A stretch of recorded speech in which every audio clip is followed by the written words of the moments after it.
have the seat table.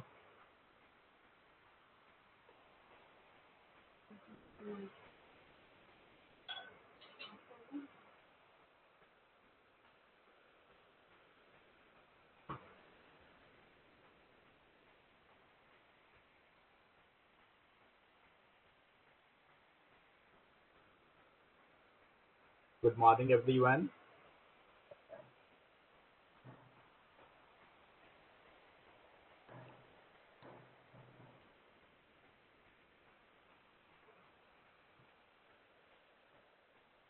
Good morning to all the participants. Welcome to day 3, session 1 of a TechIP 3 sponsored workshop on hands-on introduction to LabVIEW and its applications, which is jointly conducted by MNIT Jaipur and IIIT Kota.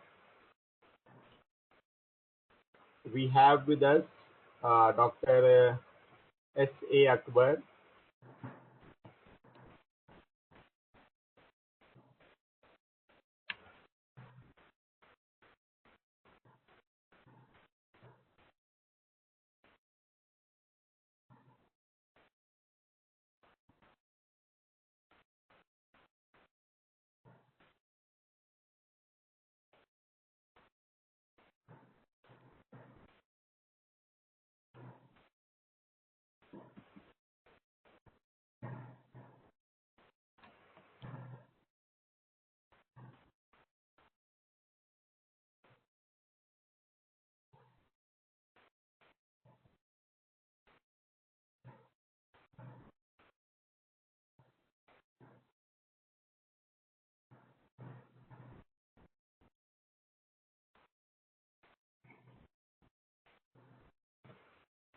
We have with us Dr. S.A. Akbar, who is a chief scientist at CSIR-CEERI Pilani. Let me begin the session by introducing him. Just wait, there is some problem.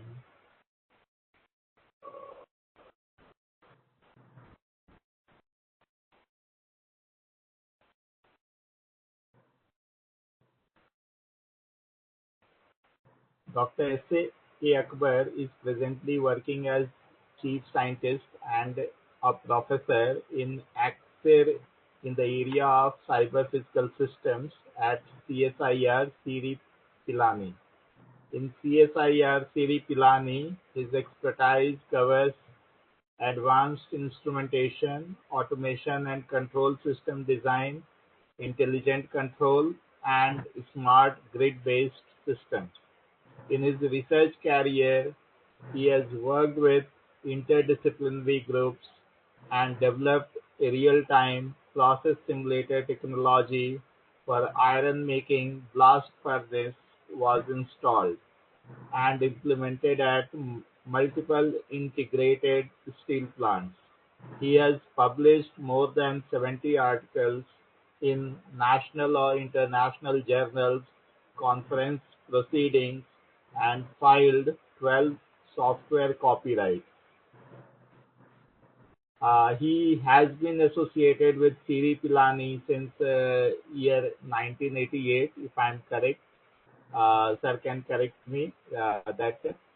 So with these, I invite Sir for this session. Welcome, sir. We have total 48 participants who have registered for this workshop, and we have experts from national instruments that our own student from BITS Pilani, Mr. Vineet Bansal, is one of the key resource person there. Then we also have resource persons from Kurukshetra University, from MNIT Jaipur, and from IIIT Kota, apart from some industry experts that Genus Power Infrastructure Limited and from CSIR-CEERI Pilani. And the participants ranges from that they are the student of MNIT Jaipur, IIIT Kota, Then we have around 11 students from outside MNIT Jaipur and IIIT Kota, and we also have 4 faculty members. So these are the brief introduction about the workshop also. Thank you, Parikshit, for your brief introduction. And I thank you for giving me this opportunity to share some of the activities which we are pursuing at CSIR-CEERI Pilani. Very good morning to all participants. Before going to my presentation, I briefly spend 1 minute on activities we are pursuing at CSIR-CEERI.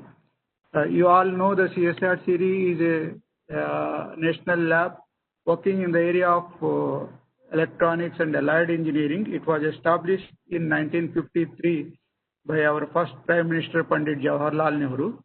We have 3 major activities we are pursuing at CEERI. One is the cyber physical systems, where around 45 scientists and technical staff, more than 30 to 40 technical staffs are working in this area. Here we have different groups. We are looking at different activities like signal analytics, signal processing. Then we have a group, intelligent systems, cognitive computing, who will be working, developing variety of intelligent systems. We recently completed a project on artificial intelligence sponsored by CSIR as a mission mode program to develop intelligent systems and technologies for a variety of applications. Then we also have automation control, which is a very important area of a cyber physical system, sensing and actuation. So these are the groups in cyber physical system.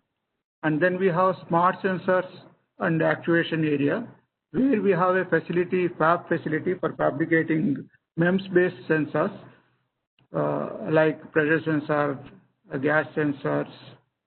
Even we can manufacture actuations like RF MEMS switches, and so on. So it is the oldest facility. Many of the even IITs have been trained from here.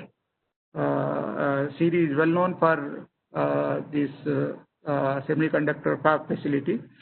And also another important area which was very important to strategic application, that is microwave devices, where CEERI is the first organization to fabricate microwave devices like Klystron, Magnetron. Now we are working, we have a major program from Indian Space Research Organization, ISRO, to design and develop traveling wave tubes, which are the tubes which are used in satellite communication. It is the end device of a satellite for communication purposes. So this is a major activity is happening, and these tubes are going to be used even in 5G communication. You all are well aware of the 5G importance of 5G communication. So these are the 3 major areas we are working. As we all know, the cyber physical systems. Akbar sir, your content is not visible. It is coming blank actually. Is it visible to others? To me, it's fine, sir. Yeah, it is visible, I think. Okay. Yeah. I'll just.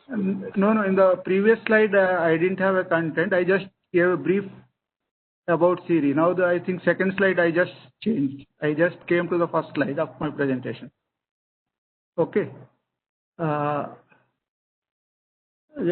is the significance of cyber physical systems? We all know this phrase is coined by Helen in the year 2006. The cyber physical system, this phrase has been coined. We all know the importance of cyber physical systems. Even this technology, the people are believing it is going to change the way we are going to live, the way we are going to behave. Even our Prime Minister spoke at length about the cyber physical systems during one of the science congresses held at Tirupati. And also after that, we have started a lot of programs in cyber physical systems. The Department of Science and Technology has certain. The slides are not visible. Slides are not visible? Yes, sir. The present slide is visible? No. No, sir. I think that's the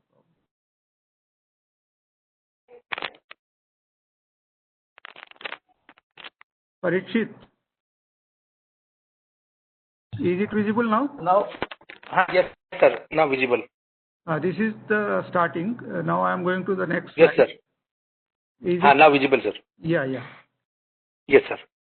Yeah. The cyber physical, even our government has started giving programs on cyber physical system. Recently, 2 years back, DST has launched a major program on ICPS. It is called ICPS, where they asked many proposals to submit the application of CPS. That is how even our government has started 100 smart cities. So in the smart cities, cyber physical system is the concept which is going to be used in a big way. The cyber physical systems, now we all know the IoT, the buzzwords IoT, artificial intelligence systems, machine learning, cognitive systems. So these technologies are adding to this. So this is going to create a very intelligent cyber physical system which can solve our societal problems. And many universities recently have started courses in cyber physical system. Basically here, the way we all know the internet, how the internet has affected our lives. So now here the physical devices are connected to the cyber. So it is a dynamic interactions between cyber as well as the physical. So building systems that integrate computational and physical objects requires new system science foundation. So that's why the new, even though new discipline has emerged, you can call, there are many universities are offering courses on cyber physical systems.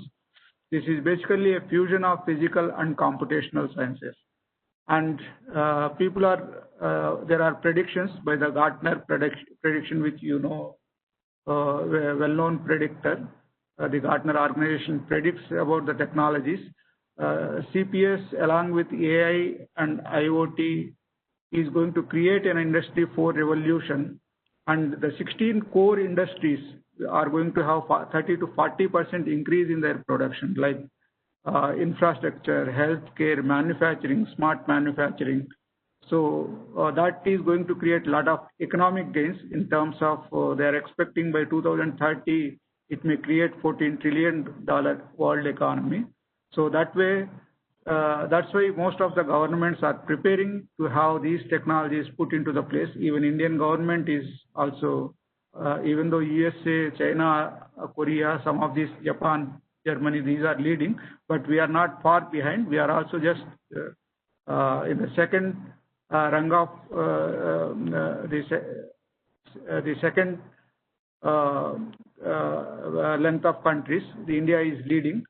So we are just trying to catch up with USA, China and all.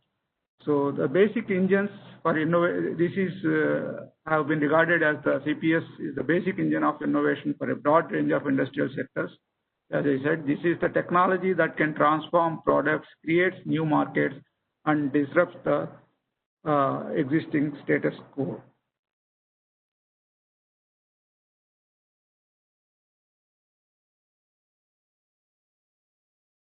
So why cyber physical systems allows us to add capabilities to physical systems by merging computing, communication with physical processes. CPS brings many benefits.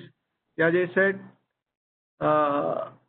it is basically computer, communication, and control. These are the three major sub-blocks of a cyber physical system. So communication is going to play a major role. That's why people are now going for 5G communication. The main advantage of 5G communication is low latency. When you are operating a process, because these are reactive systems, cyber physical systems operates in a loop. They have a feedback mechanism. So the communication is going to play a major role. If there is a delay in the communication, then whole process is going to be affected. So the communication, control, and computation, these three has to, happen in synchronization. And these systems can bring safer and more efficient systems, reduce the cost of building and operating these systems, build complex systems that provide new capabilities. So these are basically cyber physical systems are called complex systems because the complex system is different with reference to the complicated system. Complicated systems we can analyze by subdividing into them, and then you can integrate and it will give the whatever behavior we expect it to give. But the complex systems are entirely different. They are dynamic in nature. The overall response may change. What we expect, it may not be the thing. That is why these are called complex systems, because where physical process is continuously changing. Of course, they have a lot of technological and economic driving capability, decreasing the cost of computation. Network and sensing is helping them. Computers and communications are ubiquitous, enables national and global scale cyber physical systems. And even social and economic forces require more efficient use of national infrastructure. So if you can create these systems, you can use the resources, everything in a controlled fashion. So this is going to create Industry 4 revolution. That is what we are expecting. We all know how industry revolutions were started. The first industrial revolution is based on the mechanical systems, integration of mechanical systems, using equipment driven by water and steam power. The second industrial revolution started with the invention of electricity. So most of the systems became electric powered, and manufacturing processes started slowly automating things. Then the Industry 3rd revolution, we all, many of us are aware of the PLCs, use of electronics and robotics, slowly the entering of information technology systems into the manufacturing. Now the CPS coupled with IoT, AI, ML, augmented reality is going to create, and also virtual reality, digital twin concepts is going to create a Industry 4 revolution that is going to have a lot of repercussions in the coming days. So this is how when we are going from Industry 1 to Industry 4, the level of complexity is also increasing. So we need to have a manpower, the human resources, who can understand these technologies and then absorb them and then bring changes or bring developments in these technologies. So the human resources is going to play a major role here.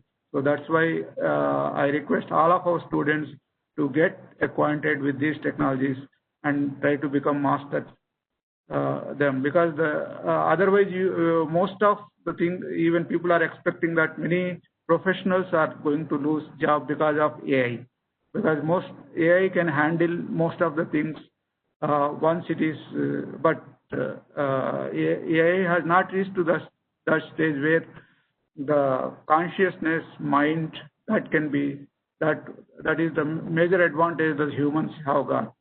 So we need to upgrade our skills, and we should be always ahead of these devices, because we are creating these devices at the end.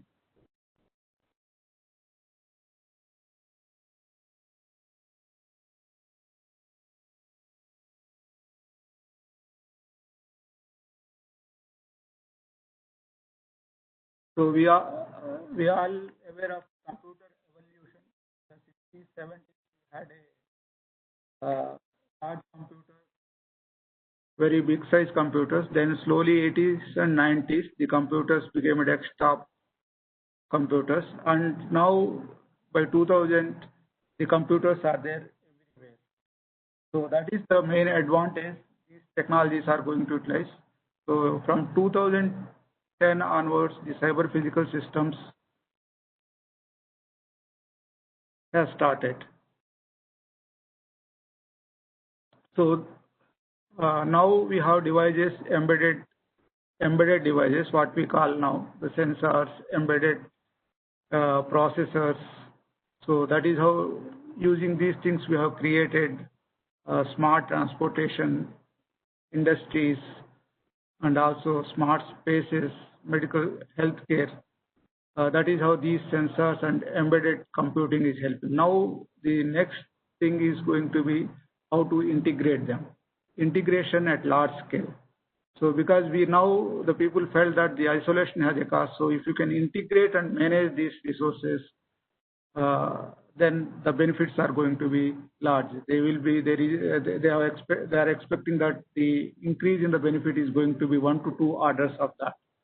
So at the low end, at the manufacturing, at the initial process operation level, we will have once again ubiquitous that embedded devices, but these are to be integrated to make it as a complex system with global integration capability.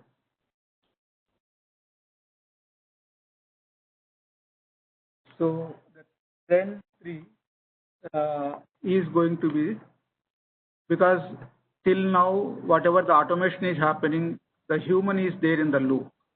But we all know the human, we have seen the proliferation of embedded devices as predicted by Morse. This is not matched with the corresponding progress in the human ability to consume the information. We are slow. We have certain qualities which are much exceeding, like consciousness, mind, logical thinking as compared to the machines. But still the processing information, gaining information, we are slow as compared to the. So as a result, these systems are becoming slow. So that's why the people are moving towards more increased autonomy, that is taking out human out of the loop. So that is what I said. Most of the humans are going to professionals, are mainly the professionals in manufacturing side are going to lose the job. So we should be prepared to get expertise in these techniques, mainly the automation techniques, so that we are abreast with the existing what is happening. So in nutshell, we can say that data device proliferation, then integration at scale, and creating full autonomy. That is what the cyber physical system developers are looking at. So finally, these distributed cyber physical systems are going to be happening, and the things are going to happen in a closed loop fashion.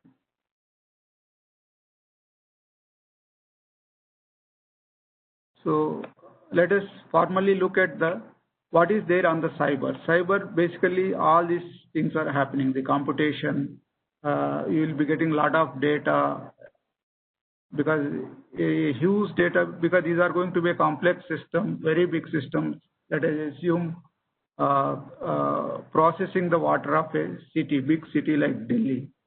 So there will be many sensor data coming from the lakhs of sensors, millions of sensors will be sending data, indicating the quality of water, distribution of water, and condition of various pumping systems, the processing system, filter conditions, and all those things. So such a huge data you will be getting. You need to structurize data and extract the exact information, the right information. So all this computation is going to happen on cyber, and there will be a lot of models related to the physical processes, discrete processes, and human activities. What are the human activities? All those things are put into a digital format, and it will be lying on the cloud. So computation, communication, and control, which are discrete, logical, and switched, all computations will be happening at cyber. The physical is basically natural and human-made systems governed by the laws of physics and operating in continuous time. So here, basically, these cyber-physical systems are going to be hybrid systems where both continuous, discrete, switching, logical, all type of operations will be happening. So these systems in which the cyber and physical systems are tightly integrated at all scales and all levels. So that is how it is going to happen. This is the diagram from the national NIST has created about this cyber physical system. This is a physical state cyber. This is how it is a closed loop continuous system. At the end, human in the loop. Still we are keeping human in the loop. So it is expected that the CPS will transform how we interact with the physical world, just like the internet transformed how we interacted with one another.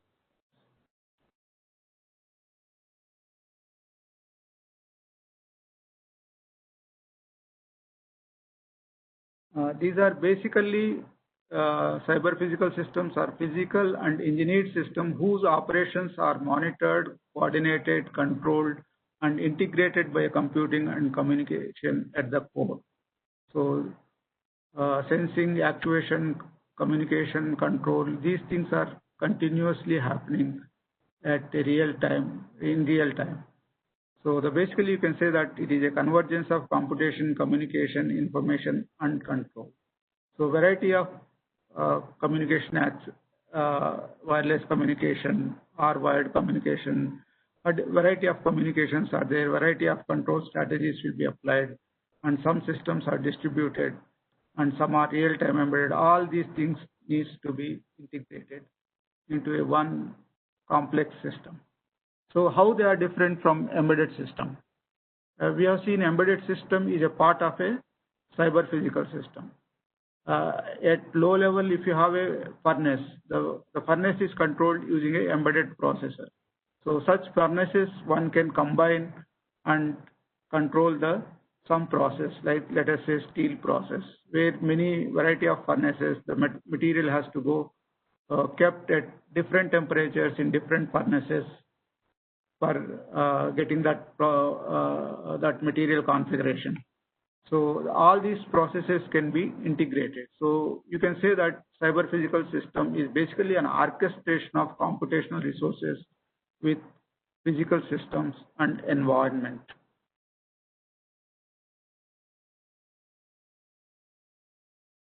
So if you look at the basic diagram, which it is more popular with control engineers, where we have a physical process. It can be a small process, big process, or it is a whole controlling a transportation of a city, or controlling a big steel company, steel manufacturing company, or car manufacturing company. So we have a sensors to sense this environment, and then this information we convert into a digital form, and then it goes to the cloud, where we have variety of computational models and information processing capability, and human at the top, human computer interface is also available to interact with the human. And then finally, it has to give some output in the form of an analog signal which actuates and controls this environment. So that is how it is called a reactive system, because it senses and sends a signal so that the physical process reacts to that output. So this is the control theoretic perspective of a cyber physical system. So most of the concepts are coming from control engineering in cyber physical system in a limited fashion, wherever the control part is there. So you will be having basically you will be having this is a physical process which is basically a continuous time system, and such a processes we all know that mathematically we can represent using partial differential equations. Then we convert using sensor, then we discretize, convert into a discrete time systems, and we have some events, discrete events, so that needs to be modeled.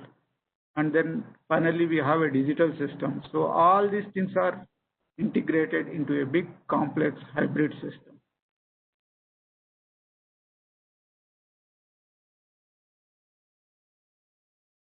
So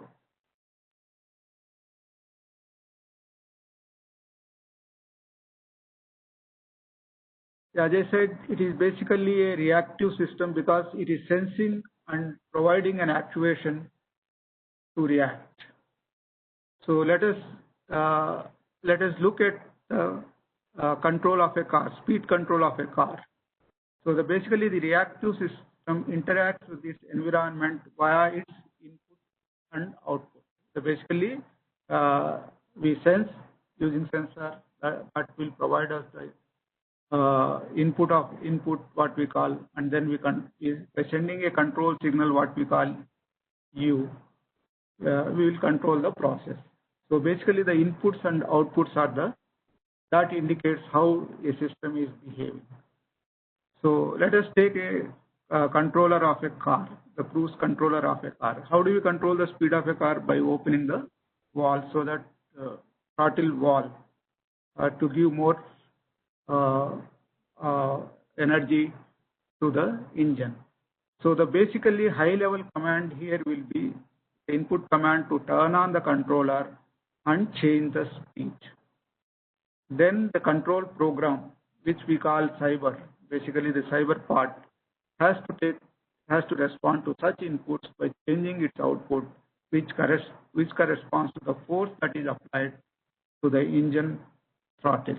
So that throttle is opened at different, it can be 10% open, 20%, 30%, depending upon the set value of the speed. So behavior of such systems is described by a sequence of observed inputs and outputs, and the notion of correctness specifies which input-output sequence correspond to acceptable behavior. So when we design systems, so the input-output understanding of what you are going to get is very important. So the reactive system is one which is in continual interaction with its environment and executes at a pace determined by that environment. So that the timing issues are very important here, because you need to understand how this plant or this environment or this physical process is behaving, and what is the speed, behavioral speed, the timing of this process. So based on that, you need to send your control signals. So this is very important. Otherwise, if there is a mismatching, then it will not react. Even though you are sending the control output, but it is not responding the way it was supposed to respond. So the whole thing is going to be affected. When you connect these such systems in a cyber physical system, in a complex system, it is going to disturb whole process.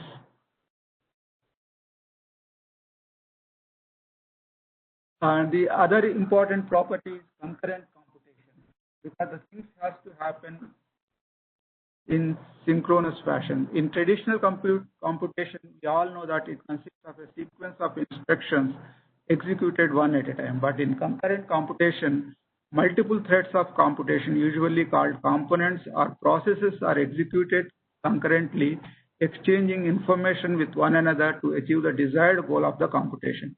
Let us assume there are few robots. They have given a task to do an agricultural operation, whether seed planting or weed handling or growth monitoring of a plants.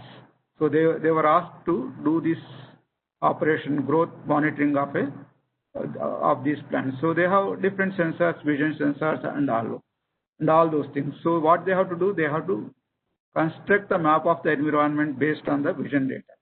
So they need to distribute the work, and they need to create the complete map of this region, distribute the work, who will do what, to what range. So for that they need to plan the motion planning based on the map of the environment. Then local planning to avoid obstacles. So each one has its own planning, and then they need to coordinate with each other. Then global planning to reach the target, to complete the task given to them. So they have to do automatically all these things. So that is what the concurrent computation. Each one is having its own intelligence, and they need to interact with each other, with all of them, and then based on that final, there will be they need to complete that task. So So what is here happening is a concurrent computation. So it is another important characteristic of a cyber physical system.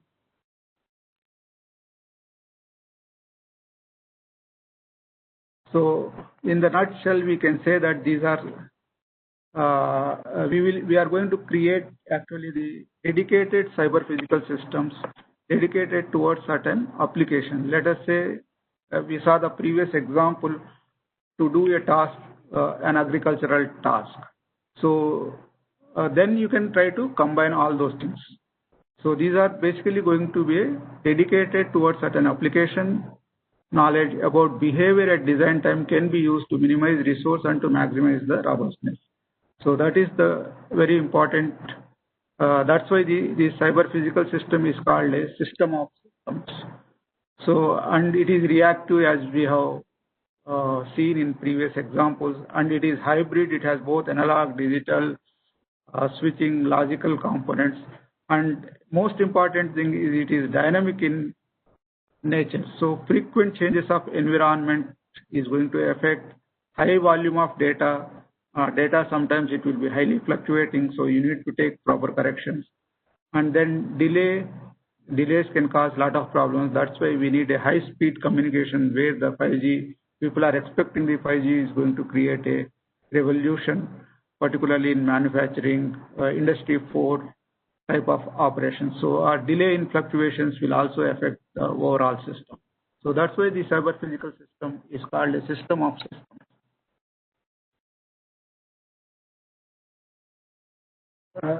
Let us look at the latest definition given by the National Science Foundation, who have coined this phrase. They said the cyber physical systems are engineered systems that are built from and depend upon the synergy of computational and physical components. Emerging CPS will be coordinated, distributed, and connected, and must be robust and responsive. So this is most important characteristics of a cyber physical system. Then only the society is going to accept these systems. The CPS of tomorrow will need to far exceed the systems of today in capability, adaptability, resiliency, safety, security, and usability. Examples of many CPS application areas include smart electric grid, smart transportation, smart buildings, smart medical technologies, next generation, air traffic management, and advanced manufacturing. So let us look at some important characteristics of cyber physical systems. Cyber physical coupling driven by new demands and applications. Cyber capability in every physical component is a must. Large scale wired and wireless networking may be there. Networked at multiple and extreme scales. As I said, it is a system of systems. New spatial temporal constraints will be there. Complex at multiple temporal and spatial scales. Dynamically reorganizing, reconfiguring. They have to be that feature should be there when you are developing a cyber physical system. Unconventional computational physical substrates. So there will be bio, nano type of things needs to be incorporated into that. There will be novel interactions. There needs to be ubiquity drives unprecedented security and privacy needs. Security and safety is very important. Cyber security, all these issues are going to be, and they need to be dependable, certified, and certified in some cases. This is most important. They need to be at the end dependable and trustworthy. Then only people are going to accept these systems. Of course, they are not desktop computing. They are not traditional, as we have seen the applications demands. They are not simple. The networking of a sum of sensors, it is not like that. These are basically a global systems which demands a global look. A new science. That's why many universities have started CPS as a new discipline. New science for future engineered and monitor controlled physical systems. And in the next 10 to 20 years, this is going to dominate physical and cyber computing, communication and control cyber design that is deeply integrated. So these are the different applications as we have seen. How it is going to help in healthcare. Today, many components of health systems operate in isolation, as we all know, and some limited integrated solutions are available. But now these systems are being combined into, and they are brought into a network mode in a closed loop system with human in the loop to improve the medical workflow and patient safety. And we also have some remote care of patients. So when you combine both of the things, it is going to be a complex, safety critical cyber physical system. So healthcare is going to benefit a lot by using using the concept of cyber physical system. Similarly, the transportation,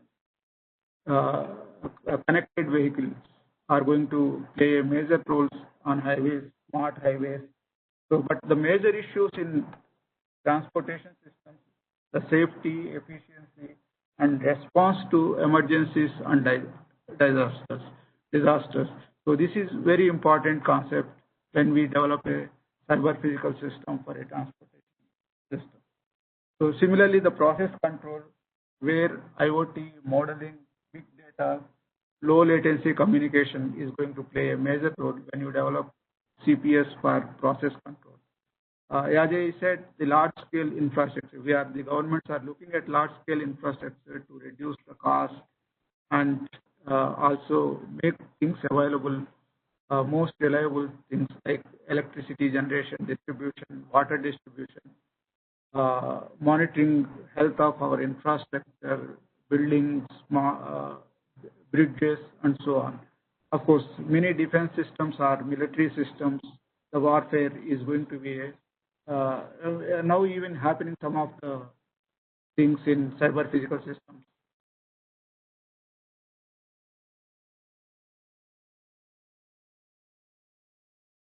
So as I said, the autonomous vehicles, most of the vehicles are now having hundreds of microprocessors doing variety of things, so they can be connected with another vehicle. So connected vehicles are going to play a major role. And if you look at the latest cars which are coming, 35 to 40% premium cars are having hardware and software, electronic hardware and software. The other 50% is only the mechanical components. Yeah, unmanned vehicles, these are going to play drones. These are going to play a major role, particularly whether indoor or outdoor operation in big systems, like even managing a field, monitoring a field. Instead of distributed robots, a drone can perfectly complete the task which we saw in the previous example. So the drones are going to play both for indoor as well as outdoor applications. And the recent services, the Dreamliner aircraft has got around 1300 network microprocessors built into that to see various operations of this system.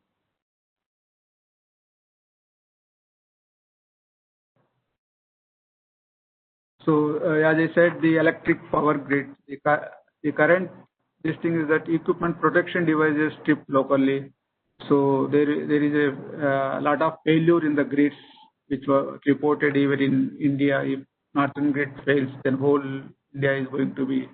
If one part is there is some problem in one part of the grid, then the whole India is going to be under trap. So the future systems are expected to do have a real-time cooperative control of protecting variety of devices, and even they should have self-correcting mechanisms, even to predict where the fault is going to happen. Based on that, self-correcting mechanisms needs to be built in cyber physical systems, and of course, they have to be. It has to be a green technology. And the issues like standard operational control concern, exhibit wide area characteristics, bulk power, stability of all these systems. All these are necessary when we develop cyber physical systems. So the healthcare, we have seen how the healthcare, all home devices like pulse meter, BP measuring instruments, all these are to be connected into the CPS, and then a doctor can monitor each and everyone's condition in the house, so how a person is behaving. So here in such cases, the safety, security is a very important concept when we design such systems. So most of the operating rooms are going to be connected in an integrated. So the coordination challenges will be more in such cases.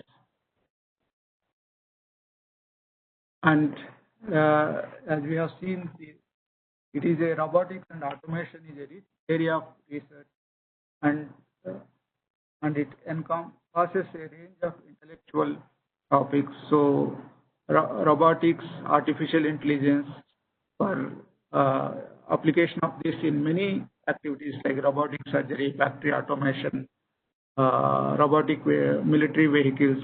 So there is a lot of research is going on in this area.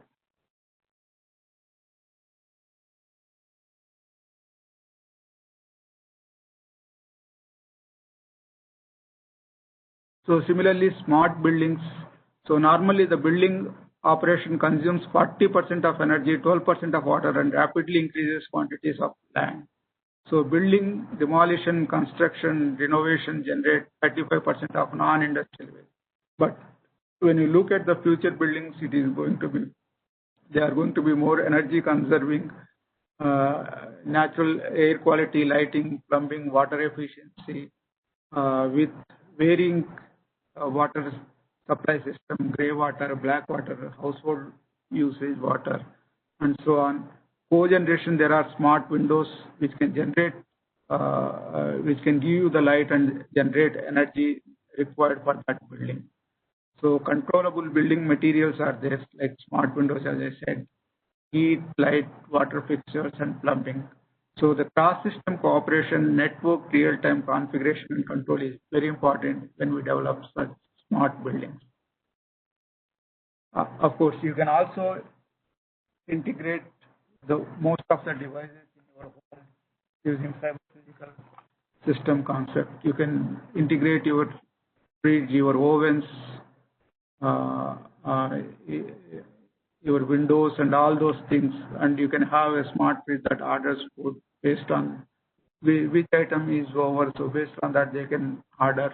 So you can create such type of very useful system, but provided the security, safety, everything is ensured.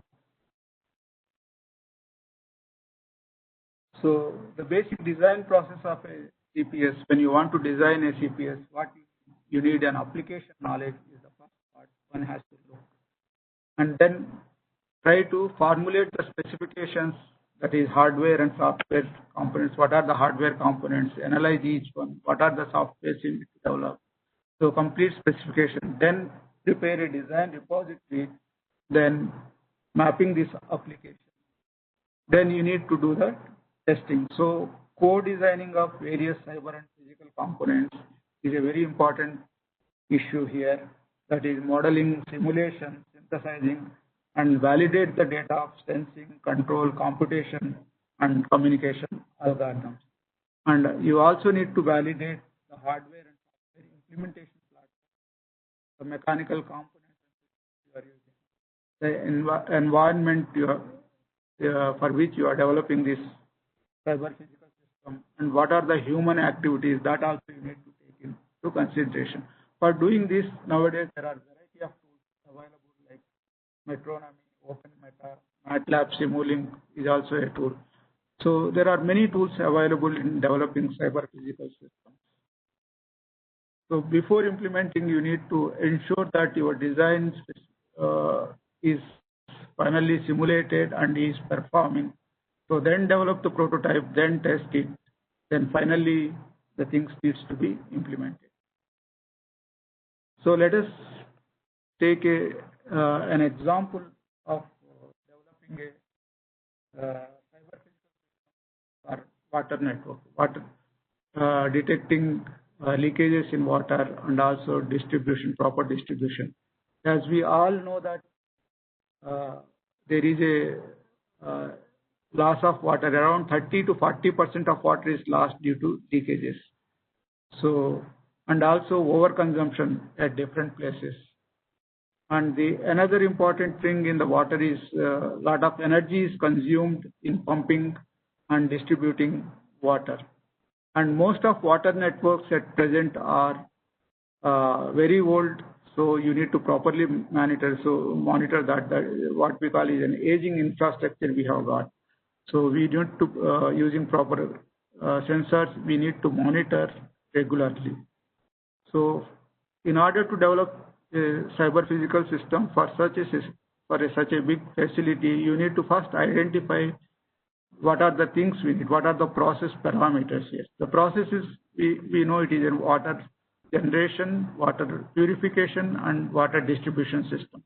So what are the parameters? So you need to identify what are the process parameters, quality parameters, and what are the control parameters you need to control. So what are the subsystems here? So you need to analyze one by one. So there is a standard process available in developing such systems. So if one can follow that, but it is a multidisciplinary. Here you need to have an integration of mechanical engineers, civil engineers, computer engineers, control engineers, and also even the experts in water quality standards related things. So, but there is a concrete process, there is a very well defined process one can follow and develop such system. So then you need to create a network. So here you need to develop the physical model. That is what I said.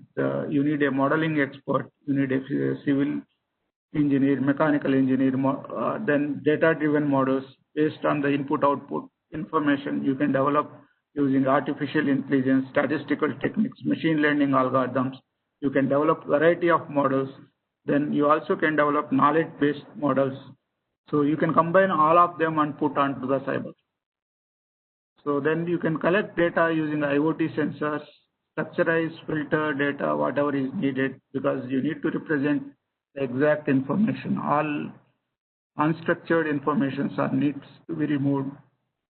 And then fed this information to these models and monitor the process, and even you can predict how your process is going to behave.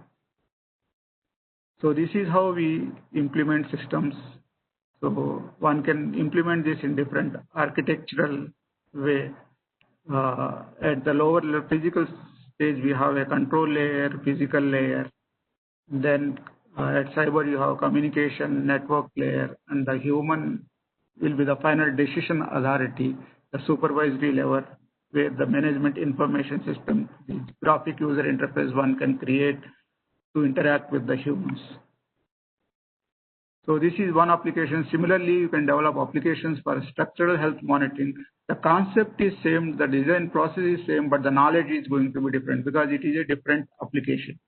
So here you need a structural engineers who are competent to develop the models in addition to all other computer engineers, the electronic engineers, and so on. So similarly, the other application, now you see many places, intelligent energy saving, underground energy saving applications are coming. So underground spaces. So basically, what you need to create sensor network to monitor various processes like lift, passenger movement systems, airflow, lighting. So you need a sensor network to monitor the condition of the environment. That is called sensing environment. Then you need to develop a big data, next generation data analysis, basically the data fusion. Then you need to develop a modeling models, variety of models for all these subsystems, and then try to integrate them, and then develop a control strategy so that this whole underground system can work with energy efficiency. You can save a lot of energy, and it has been predicted that if you implement such systems, you can save 30 to 40% of energy. Already these systems are there in some of the European countries.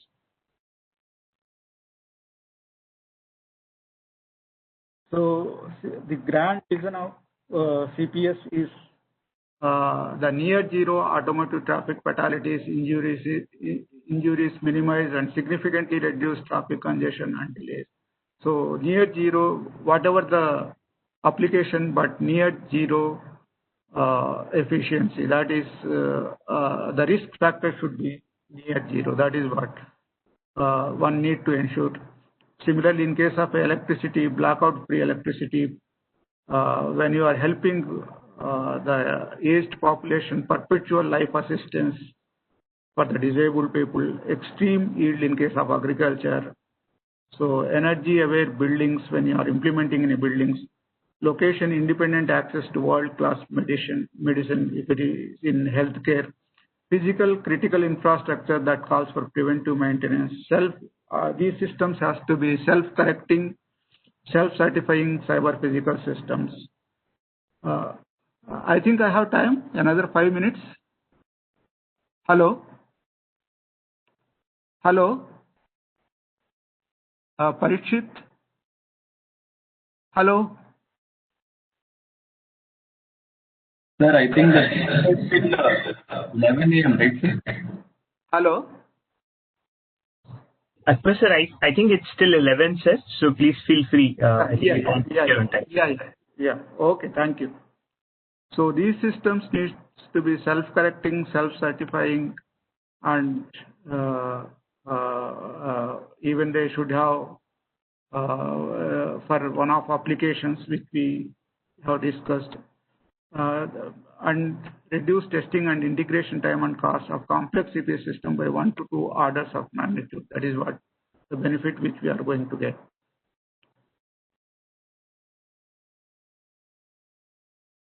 So the significant and technical challenge complex article systems as we discussed.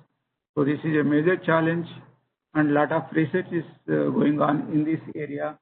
Interaction between humans and systems. This is once again a major area people are trying to work on because the humans, the developers of these systems feel that the humans are creating, probably making them slow some of these systems. So they want to avoid where the human intervention is not needed. Of course, dealing with uncertainties, because we saw these are all physical systems, such an heterogeneous environment, uncertainties are expected. So dealing with unexpected uncertainties is another important. And measuring and verifying system performance, system design. These are some of the scientific and technical challenges the CPS designer has to face. Basically, the CPS, you can say at the end, is an iterative process during which the system specifications constraints are continuously refined and the trade-offs among different metrics are constantly carried out. So the judgment, trade-off judgment has to be very important here when you take all, when you consider, because you are coming across for different applications, the constraints are different. So basically, one has to create an interactive interface between designer and design tools. So that is very important, so that the designs has to be flexible to match to the required application.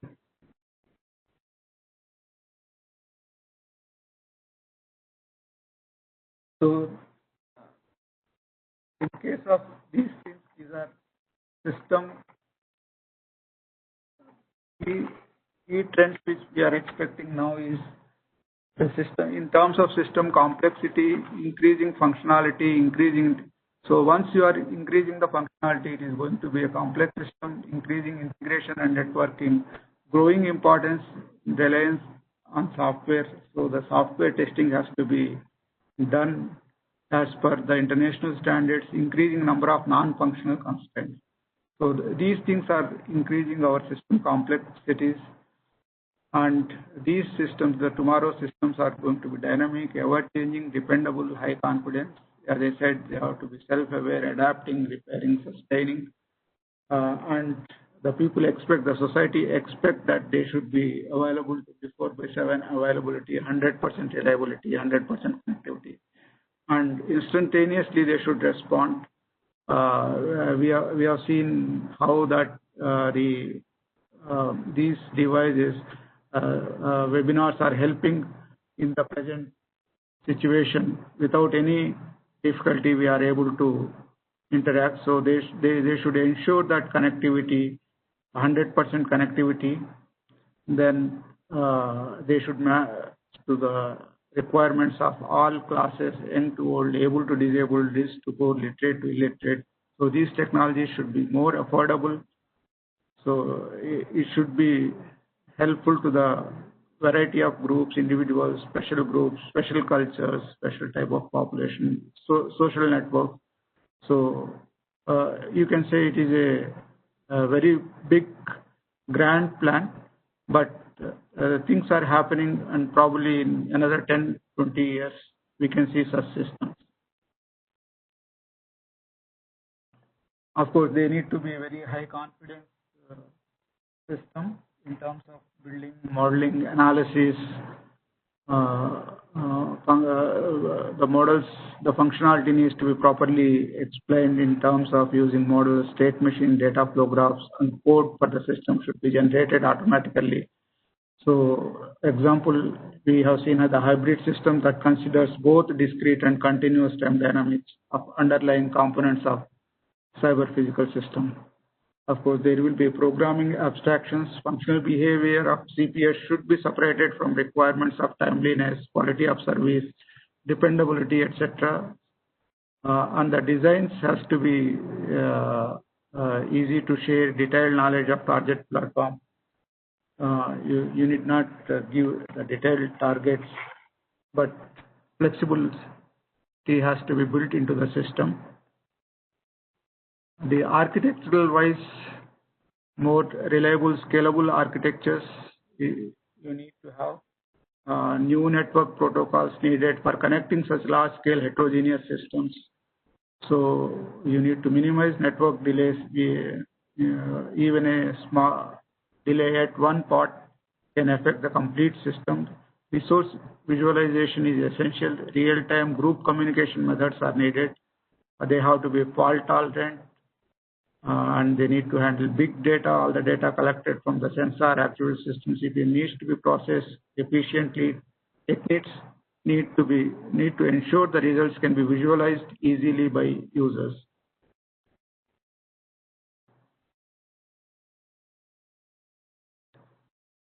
So the other important thing is that the software is the great enabler. It is also a good news. We all know anything is possible in the software. Bad news is also that anything is possible in the software. So it is the software that affects system complexity and also cost. So most of it has been predicted that around 70% of the development is going towards the software. So we need to have a very authenticated software development procedures, processes, and validation systems. Of course, they are also potentially accidental systems. Many systems created without conscious design by interconnecting separately designed components or separate systems can create havoc. The interconnects produce desired behaviors most of the times, unsound composition, feature interactions, promote unanticipated interactions which could lead to system failure or accident. So the modes of interactions among computational components through shared resources, through the control plan, through human operators, because so many things are interactions are there, so they are even open to accidents. So one needs to be very careful even when, for example, if you are connecting a point of care device like a blood pressure sensor, it has to, there is a procedure how it needs to be connected. If you connect it in different fashion, the result, the BP indication is going to be different. So one who is implementing all these instructions to be given to the persons who are going to operate this, who are going to use this.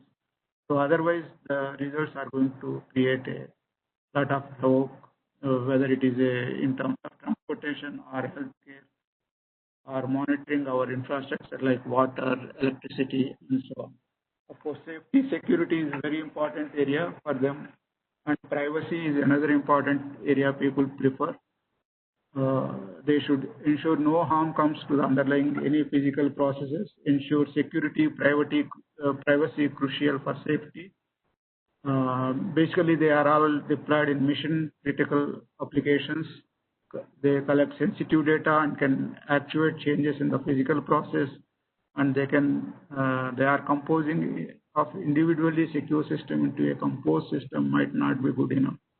So the computation and energy limitations are there. Utilizing properties from underlying physical processes might be a way to proceed.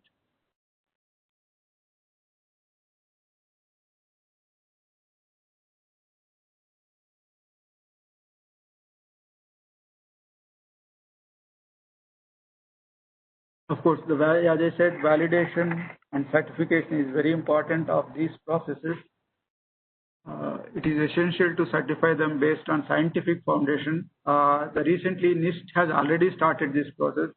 National Institute of Standards of USA, NIST, a very popular standard agency. They have already started the validation and certification.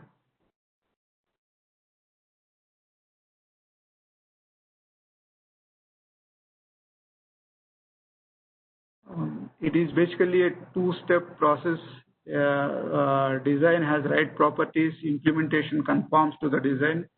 One needs to test these things. There are variety of tools for testing, variety of metrics essential for quantifying reliability, risk of such systems. As I said, the NIST has already started this process, and many European Union, even Indian standard institutes are trying to develop standards for this type of cyber physical system. At the end, you can look at this diagram, what we need from this cyber physical system. So basically, they are a reactive closed loop feedback systems which are having the left hand side indicates the characteristics of a cyber physical system, and this part what they need, what they should have, what the society expects from them, and these are the variety of applications of cyber physical system. In the nutshell, this is the complete concept map of a cyber physical system. They are basically a reactive system, as we discussed. They have feedback. They should be adaptive, predictive, networked controls, intelligent systems, and they are using concurrency computation. Interoperability should be available. Like they are basically heterogeneous. They are real-time system. They need to be time synchronized. These are all the basic characteristics. They consist of a hybrid models, both continuous, discrete. And they use variety of communication, wireless, wired communication, sensing and actuation. So, and they can be used in variety of application, communication, consumer, energy, infrastructure, healthcare. The society will accept them provided they ensure cyber security. They should be scalable, and of course they are, even though they are complex, they should have a proper design, verified design methodology, and there should be a provision for scalability, and also they need to be certified by a standard certification agency. So basically the people expect, the society expect they need to be trustworthy, reliable, secure, privacy, ensuring privacy, preserving, and they should be usable system. Thank you.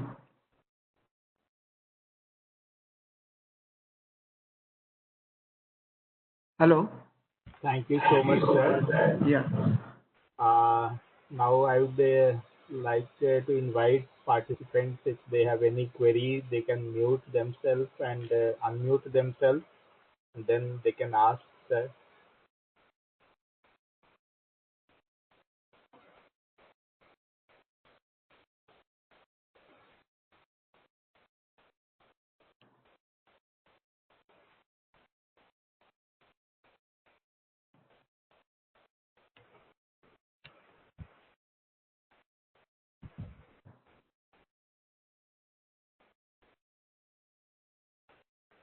Hello. Hello. Hello. Hello. Sir, I wanted to ask you something. Sir, sir, as you have shown us the various areas of application of cyber physical systems and what Yeah, majorly it is. can you introduce yourself? That will be good. Sir, I'm Yeah. Raghav. Sir, I'm Yeah. Raghav Chaudhary. Yeah, very good. Sir, I'm asking that as you have explained us or showed us how cyber physical systems will be affecting each and everything that is there. So, and majorly it will be based on AI. So, sir, I wanted to ask you that how these cyber physical systems will be affecting the designing of microprocessors or VLSI design field or computer architecture fields. Because in the entire presentation, as we can see that these cyber physical systems are dependent on these microprocessors. These microprocessors are like in huge numbers are required. So how these cyber physical systems will affect the field of computer architecture or designing these microprocessors? Yeah, thank you. It is a very interesting question.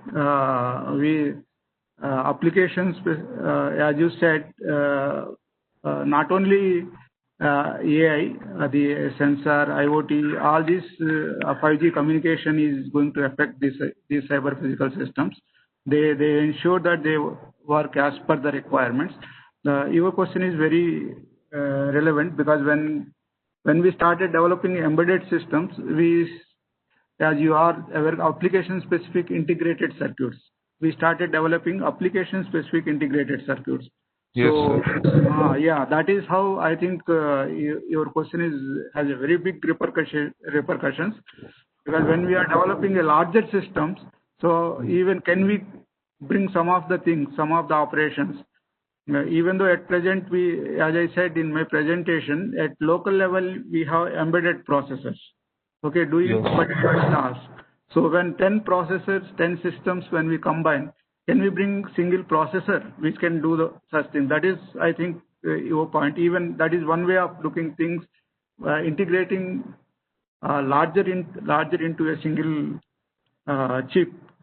These things are happening now. Even in communication, 5G communication, if you look the communication 5G chip, so it has lot many operations. Okay. So I think probably such things may evolve. That is what people are even research. The recent research articles also are moving in that direction. So, Okay. So there is chances that that point will also be automated at some point of time. yeah, even now we can say not maybe not in near future, in near future, but in long term it can happen. Yeah. Even computation, the computing philosophies, may say quantum computing may help. So even the present integration may not be sufficient to handle such things, bringing all these operations into a single chip. Yes, sir. Okay, sir. Okay, sir. Thank you, sir. Yeah. Good morning, sir. Sir, this is Vineet. I right now work at National Instruments, and I'm a graduate from Pilani itself, sir. Yeah. So Thank you, sir. Just a question, sir. You mentioned about the latency of the 5G systems will be very minimal or very low as compared to 4G and 3G networks. So have you come across a use case where the maybe because of low latency, we are able to move computation back to cloud than to edge? I mean, instead of doing computation on the edge, moving computation just to cloud and maybe just have a final control element or the final actuator at the edge. Has there been a use case you have come across, sir?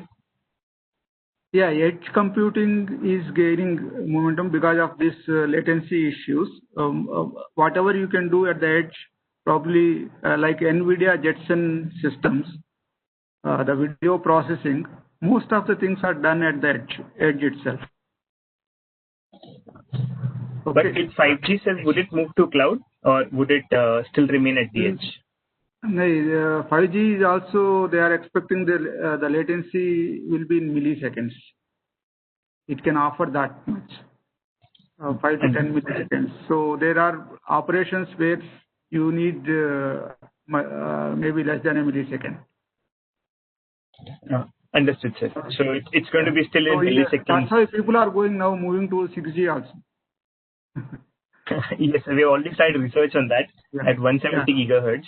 So you can see if there is a latency, your control operations, the control, even just PID controller functioning will also change. There are we did some experiment. If you don't match with the physical process timing, then whatever the control actions you are giving, that may not affect that system. So that matching is very important. Of course, 5G is going to provide very low latency for most of the applications, but for certain critical applications where the operations like some of the biological processes, like operation, in such situations, even that speed may not be sufficient. This is it. Thank you, sir. Thank you.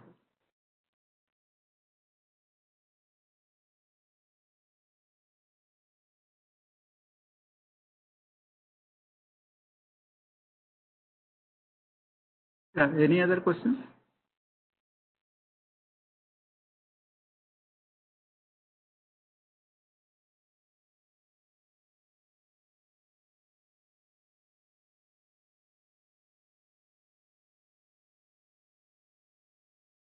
Hello, Parikshit.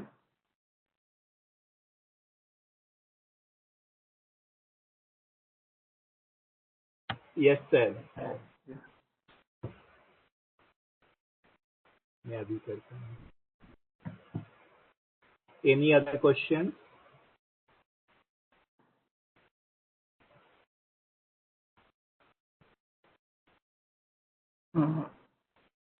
Hello. Yeah. The session was very interactive, sir. You have given general perspective, engineer perspective, then scientific research perspective, and a lot of the fields were also mentioned. That control applications were there in that. How we can choose a particular field and work in that direction. So, on behalf of everyone, I would like to thank sir for this valuable your lecture. It was quite distinct today's lecture, and I am sure that it will be very helpful to all the participants. Okay, thank you. Thanks a lot for giving me this opportunity to interact with the participants. Thank you. Yeah. Thank you, sir. Good day, sir. Yeah, thank you. Dear participants, can we start today at 11:15 a.m.?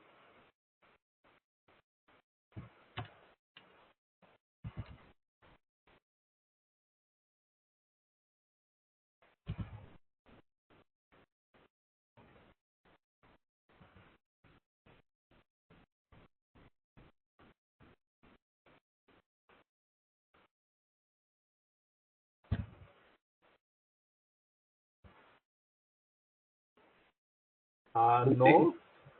I think 11:30 would be better, sir, if you don't mind.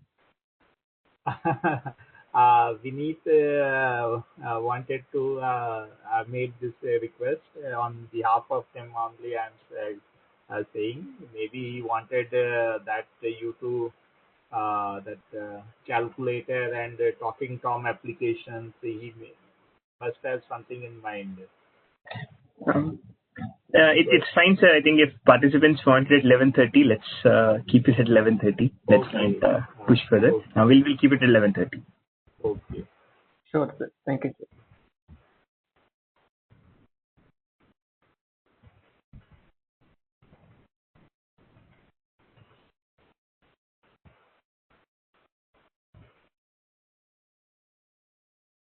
Thank you.